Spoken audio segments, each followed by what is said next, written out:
Hello, fellow bassists. It's George Mesa back with another episode of my Bass Player University. And it has been a little while, and I'm definitely not done yet, so don't worry about that. There'll be plenty of playing and let's not call it teaching, but the passing of information and all kinds of other stuff that you've come to expect from this channel. So please stay tuned for plenty more. I'll get right back on a regular schedule like I was. I just had a little time off for all kinds of reasons, and I think I'll divulge some of that information maybe over the next episode or two. But I actually planned on making this one a little earlier in July because, based on the title, it's really about, and of course, living in the United States. Early July tends to be a time where we think about freedoms and we think about what we have as a culture and what most countries have, as a matter of fact. And that is the freedom to be themselves. And this is not a political, religious idea. It's just being. It's just you. Okay? This is a page on bass guitar and nothing more. A YouTube page, I should say. So what does it mean musically speaking? Because that's exactly what we're here to talk about. I take freedoms musically whenever I possibly can. Sometimes as a bass player, we may feel a little more chained down to playing the root on the downbeat, playing perfect engine-like eighth notes to, pump along the feel or be that rhythmic mattress that we need to be, the foundation, so to speak. But there's always time for some little bits of freedom. And it could be as simple as plucking here versus plucking here.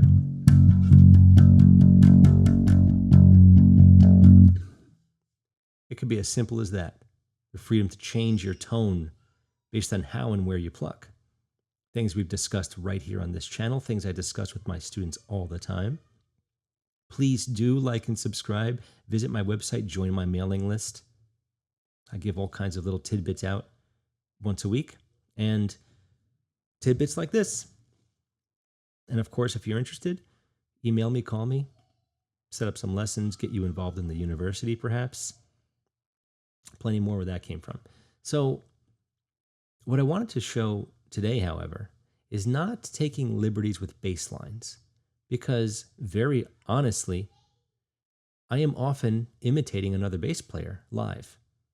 Covers and recreations of songs from yesteryear or from modern stuff, you never know. But it's usually what I end up doing. And that may seem unfortunate, but it's work like anything else. And it helps to keep me on a stage, to keep me performing, as opposed to, at this exact moment in my life, grinding and looking to get a new act out there, or let's say my own personal stuff. So the reason I mention this is because I don't take as many liberties. I take liberties with feel based on which drummer I'm playing with. I'll take liberties with tone, especially based on the room I'm playing. But the freedom to veer from the original bass line is not necessarily there as much as you might think it is sometimes. Because, thankfully, it's a plus for us as bassists. The crowd notices when the bass line isn't what the original was. They don't realize it, but they definitely notice. The song loses some of its life if the original bass line that everyone kept hearing over and over again on these old tracks, and again, or new ones, it's a big, big, huge part of the memory of the song. It's not the part they sing. They're singing the melody, and we're there to support the melody. But when the bass line isn't what it was, it really messes with their perception of what you're playing, and it might actually make them think that you don't sound good as a cover band if the bass line is wrong. And I say wrong very lightly, of course, but what I mean is if it's not a lot like the original. Maybe not tone, always hard to replicate a brand new, completely different tone every single song. But the feel, the notes, the vibe overall, right? And of course, the drummer has to be pretty much on the same page too. And that's the mark of a good cover band, that the bass and drums are doing their very best to replicate every single thing that happened in the original. If you're not covering one of their live versions, of course. So if you're in a Dave Matthews tribute like I was once, and if you're in a, let's say, a Fish tribute, that might be a different story, of course. You might be taking the, we'll take that 2000 live version. We'll play that one. Anyway, I want to bring two examples that are not actually bass lines, technically speaking. And we'll get to the technically part in a sec. But I want to show you a snippet of a melody from a very, very popular jazz tune called Blue Bossa. And I want to show you a snippet from a very, very, very, very popular Bach G major prelude from the cello suites, because it's a very familiar piece. And it'll give me a chance to show you that I actually do have it in front of me. And it's not because I don't have it memorized, but I often promote and say that, unless you don't have enough time, of course, memorize it cold. That way you can take the liberties that you want with it. It's not as easy to get liberties from the paper, but I'm going to show you here, live, so to speak, that you can still give the paper liberties. It doesn't have to be the rigid, straight 16th. This page is nothing but 16th notes and 1 or 2 eighth notes. That's the entire piece, straight 16ths. I'm going to play the Blue Bossa snippet and the snippet from this prelude as they're written, perfectly rigid, metronomic, so to speak. Then I'm going to play them with my own liberties while keeping time for Blue Bossa, because it's a melody that's often accompanied, almost always. With the prelude, it's a solo cello piece, written for solo cello, which is a reason the 5-string is out, by the way, because the written lowest note on cello is this, low C. But it's actually this note that you hear. That is the open C of a cello, same octave. When cello reads, you hear the octave on the paper. When bass guitar, or regular guitar, by the way, read, you hear 1 octave lower than the written note. It's an extremely low note. Think about that. The C under the bass clef is 2 ledger lines. If you're not sure about any of this stuff, well, this is why I'm here, hit me up. But the note you hear is actually going to be 5 ledger lines plus a space below the bass clef. It's a very, very, very low note. And as I've said on this channel before, with great power comes great responsibility. So here is the Blue Bossa melody, metronomically played, as written. I'm just doing the opening part of it. I'm not doing the whole thing. So if you hear, I'm not going to leave a click on, but you can hear the click, right? 1, 2, 3.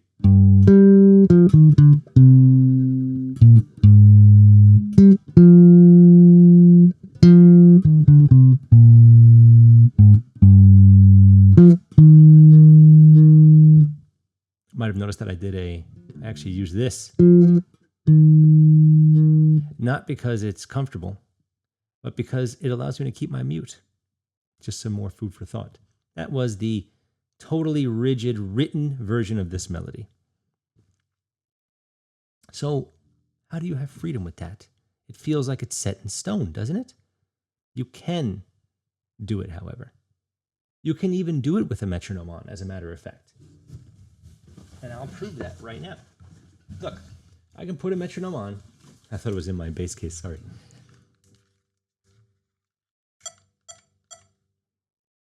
I'll do 138 for fun.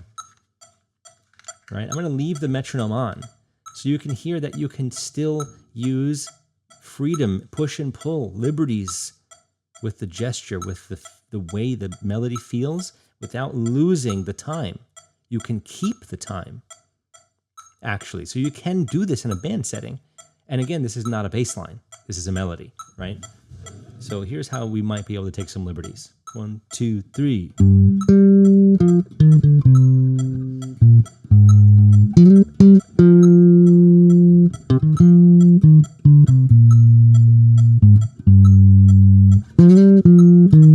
Whoops. Bad note in there, sorry. But get the idea. I'm barely scratching the surface of this concept here. But I'm just placing a little extra something just so it's mine. So, because this is the point of going to a jazz show, classical show. You're going to hear the interpretation of the melody you've known and heard your whole life. I'm not paying for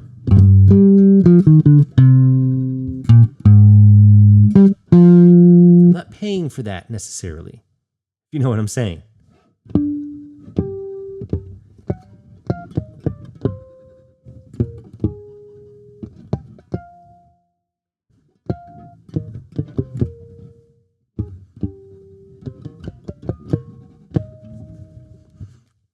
Maybe more like that. Okay, if it was played 2 octaves higher on a false harmonic, I'll take it at regular exact feel. That's okay. So let's get to the chunkier thing here. I'm playing a snippet. I'm going to a random spot. I think I'm going to choose somewhere in the 4th line here. So I'm going to play it as it's actually written. Just 8, 10 measures. I'm not sure yet. I'll stop when it's time, right? But get the idea here that there's several things I'm taking liberty with, first of all, before I leave the feel, before I leave the exact 16th time. I'm taking liberties with fingering. I am not going to play in this perfect positioning as I often do and how I train my students. You learn the rules so you can break them, right? Breaking the rules in this case can actually lead to better tone, better fluidity. We are now imitating a different instrument. We are performing a solo piece. This is nothing with no accompaniment. You are the accompaniment. The open strings that are intended to be written in here are not present for me. It has an open G, for example, and it is this octave actually, but their open G is their 3rd string. So overall, it's not written for this instrument. The range works out very well. The lowest note in this piece is low C, actually, and that works out great for this. So if you play this on a 5-string, you're hearing the entire piece down an octave, which is pretty cool. And it can lead to some cool stuff. If anyone is interested in me playing the entire piece with my own feel, I will gladly post that on this YouTube page. But, I need some comments. Give me some feedback. Let me know if that's something you guys are interested in. Hearing this piece played in my own specific way with my own special fingerings and everything. And my James Jamerson hook fingering the whole time, because I will not be using alternate plucking like I often do train, like I do train.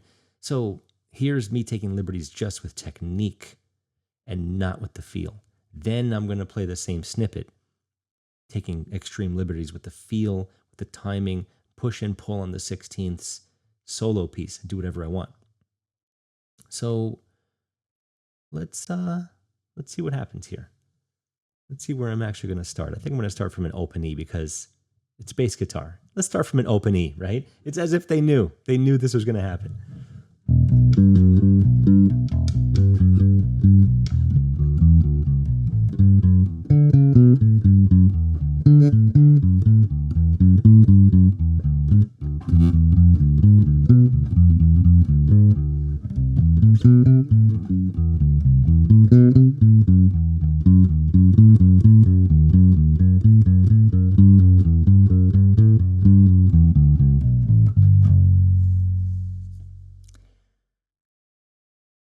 Didn't mean to play a C sharp there. Sorry.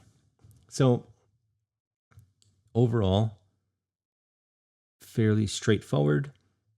I didn't play it perfectly, but either way, straight 16ths, right? And, talking about how I'm not using the appropriate technique actually messed me up personally, because now I'm like, oh wait, what did I do? What did I used to do? I let my feel take over. You'll notice that I kept my hand closed, more shifty. this is a huge part of finding the way that the tone can be more consistent. If you're jumping around in strings with this electric bass guitar and alternate plucking, I mean, you're just not going to get consistent tone like this. So this is me doing it my way, technique-wise. And I think that I have a very specific way that's not commonly replicated, actually, when it comes to these kinds of things. But it's what's needed.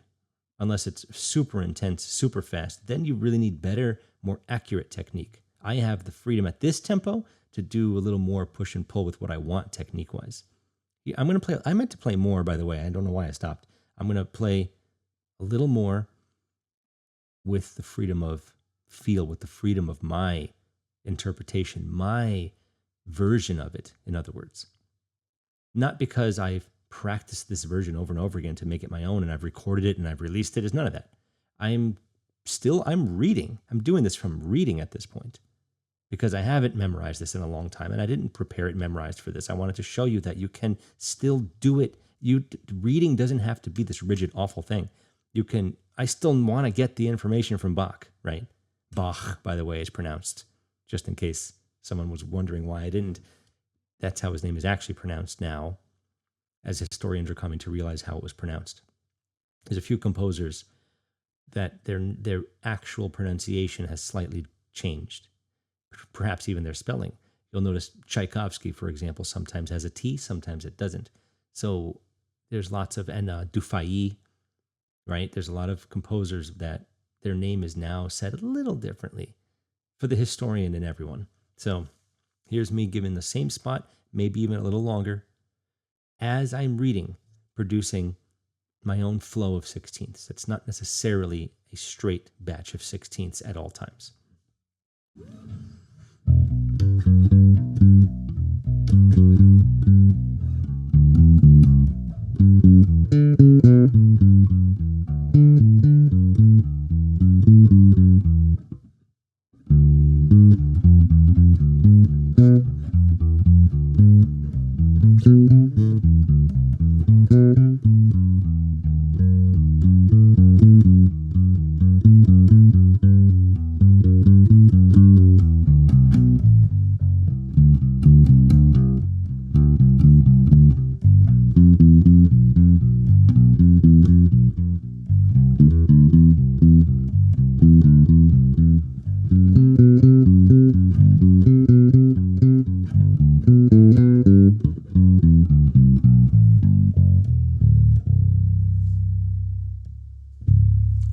I played a C instead of a C sharp. Can you imagine that? Why did I mess up my C and C sharps today? What is going on with me? You know, I pointed out that low C so many times that I ended up playing it in my final note. Apologies to anyone that knows, because I do too. And that's just how it goes.